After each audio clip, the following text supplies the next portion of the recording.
For many years there's been an endless discussion as to the origin of evil. Theologians have told us that God is love and that God is omnipresent. If this is true, there is no place where God is not. Where then is evil?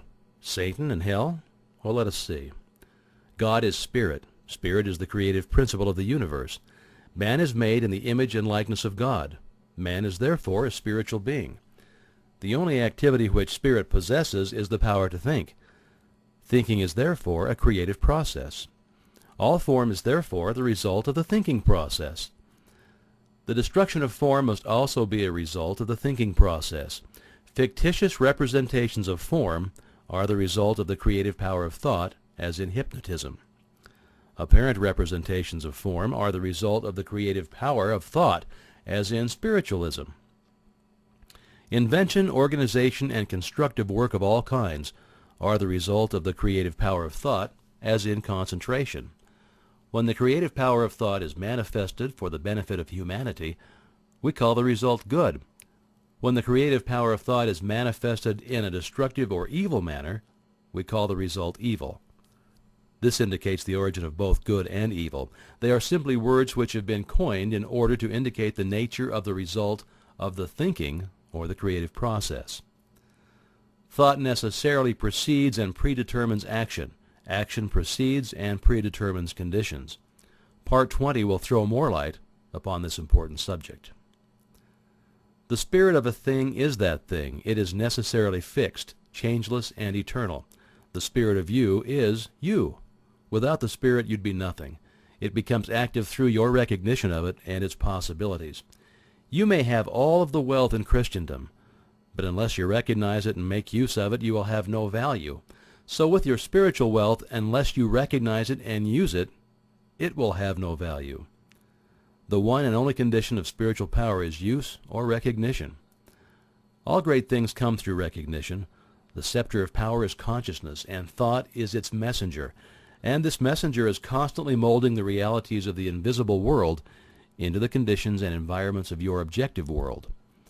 Thinking is the true business of life. Power is the result.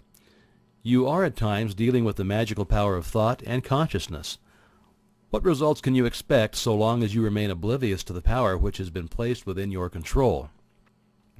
So long as you do, you will limit yourself to superficial conditions and make of yourself a beast of burden for those who think, those who recognize their power, and those who know that unless we're willing to think, we shall have to work, and the less we think, the more we shall have to work, and the less we shall get for our work. The secret of power is a perfect understanding of the principles, forces, methods, and combinations of mind, and a perfect understanding of our relationship to the universal mind. It is well to remember that this principle is unchangeable. If this were not so, it would not be reliable. All principles are changeless. This stability is your opportunity. You are its active attribute, the channel for its activity. The universal can act only through the individual. When you begin to perceive that the essence of the universal is within yourself, is you begin to do things. You begin to feel your power. It's the fuel which fires the imagination, which lights the torch of inspiration, which gives vitality to thought, which enables you to connect with all the invisible forces of the universe. It is this power which will enable you to plan fearlessly and to execute masterfully. But perception will come only in the silence. This seems to be the condition required for all great purposes. You are a visualizing entity. Imagination is your workshop.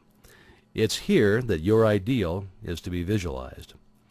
As a perfect understanding of the nature of this power is a primary condition for its manifestation, visualize the entire method over and over and over again so that you may use it whenever occasion requires. The infinity of wisdom is to follow the method whereby we may have the inspiration of the omnipotent universal mind on demand at any time. We can fail to recognize the world within and so exclude it from our consciousness, but it will still be the basic fact of all existence, and when we learn to recognize it, not only in ourselves but in all persons, events, things, and circumstances, we shall have found the kingdom of heaven, which we are told is within us. Our failures are a result of the operation of exactly the same principle. The principle is unchangeable. Its operation is exact. There is no deviation. If we think lack, limitation, discord, we shall find their fruits on every hand. If we think poverty, unhappiness, or disease, the thought messengers will carry this summons as readily as any other kind of thought, and the result is going to be just as certain. If we fear a coming calamity, we shall be able to say with Job, "The thing I feared has come upon me." If we think unkindly or ignorantly, we shall thus attract to ourselves the results of our ignorance. This power of thought, if understood and correctly used, is the greatest labor-saving device ever dreamed of. But if not understood or improperly used, the result will in all probability be disastrous, as we've already seen. By the help of this power, you can confidently undertake things that are seemingly impossible, because this power is the secret of all inspiration, and it's the secret of all genius. To become inspired means to get out of the beaten path, out of the rut, because extraordinary results require extraordinary means. When we come into a recognition of the unity of all things, and that the source of all power is within, we tap the source of inspiration. Inspiration is the art of imbibing, the art of self-realization, the art of adjusting the individual mind to that of the universal mind, the art of attaching the proper mechanism to the source of all power, and it's the art of differentiating the formless into form, the art of becoming a channel for the flow of infinite wisdom, the art of visualizing perfection, the art of realizing the omnipresence of omnipotence. An understanding and appreciation of the fact that the infinite power is omnipresent and is therefore in the infinitely small as well as the infinitely large will enable us to absorb its essence. A further understanding of the fact that this power is spirit and therefore indivisible will enable us to appreciate its presence at all points. An understanding of these facts, first intellectually and then emotionally, will enable us to drink deeply from this ocean of infinite power. An intellectual understanding will be of no assistance. The emotions must be brought into action. Thought without feeling is cold. The required combination is thought and feeling. Inspiration is from within. The silence is necessary. The senses must be stilled, the muscles relaxed. Repose must be cultivated. When you have thus come into possession of a sense of poise and power, you'll be ready to receive the information or inspiration or wisdom which may be necessary for the development of your purpose. Now, don't confuse these methods with those of the clairvoyant. They have nothing in common. Inspiration is the art of receiving and makes for all that is best in life.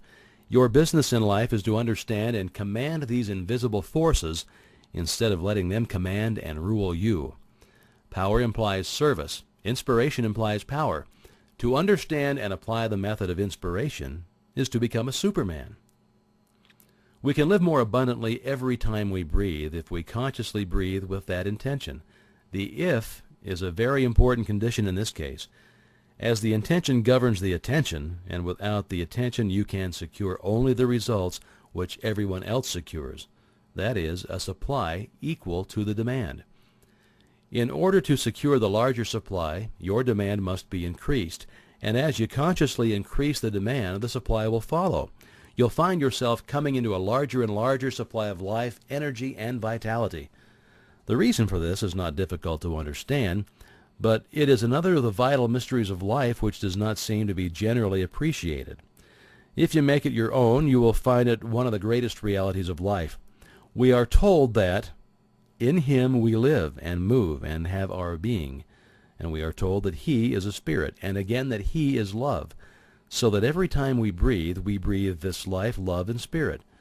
This pranic energy, or pranic ether, we could not exist a moment without it. It's the cosmic energy. It is the life of the solar plexus. Every time we breathe, we fill our lungs with air, and at the same time vitalize our body with this pranic ether, which is life itself, so that we have the opportunity of making a conscious connection with all life, all intelligence, and all substance. A knowledge of your relation and oneness with this principle that governs the universe, and the simple method whereby you can consciously identify yourself with it, gives you a scientific understanding of a law whereby you may free yourself from disease, from lack or limitation of any kind. In fact, it enables you to breathe the breath of life into your own nostrils. This breath of life is a superconscious reality. It is the essence of the I Am. It is pure being, or universal substance, and our conscious unity with it enables us to localize it and thus exercise the powers of this creative energy. Thought is creative vibration, and the quality of the conditions created will depend upon the quality of our thought, because we cannot express powers which we do not possess. We must be before we can. And we can do only to the extent to which we are. And so what we do will necessarily coincide with what we are, and what we are depends upon what we think. Every time you think, you start a train of causation which will create a condition in strict accordance with the quality of the thought which originated it. Thought which is in harmony with the universal mind will result in corresponding conditions.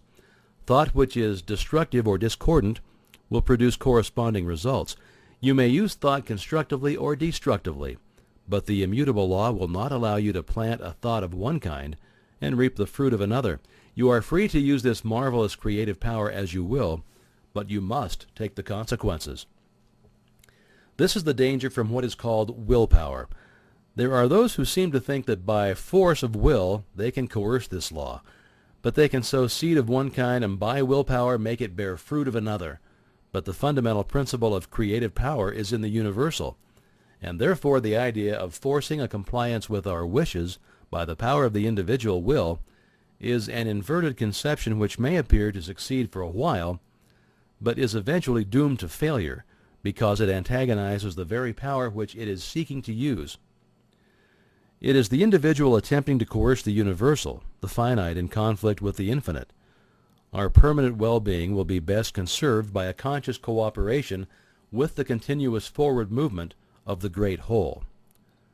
Now, for your exercise this week, go into the silence and concentrate on the fact that in Him we live and move and have our being is literally and scientifically exact, that you are because He is, that if He is omnipresent, He must be in you, that if He is all in all, you must be in Him, that He is Spirit, and you are made in His image and likeness, and that the only difference between His Spirit and your spirit is one of degree, that a part must be the same in kind and quality as the whole. When you can realize this clearly, you will have found the secret of the creative power of thought. You will have found the origin of both good and evil. You will have found the secret of the wonderful power of concentration. You will have found the key to the solution of every problem, whether physical, financial, or environmental. The power to think consecutively and deeply and clearly is an avowed and deadly enemy to mistakes and blunders, superstitions, unscientific theories, irrational beliefs, unbridled enthusiasm, and fanaticism. Haddock.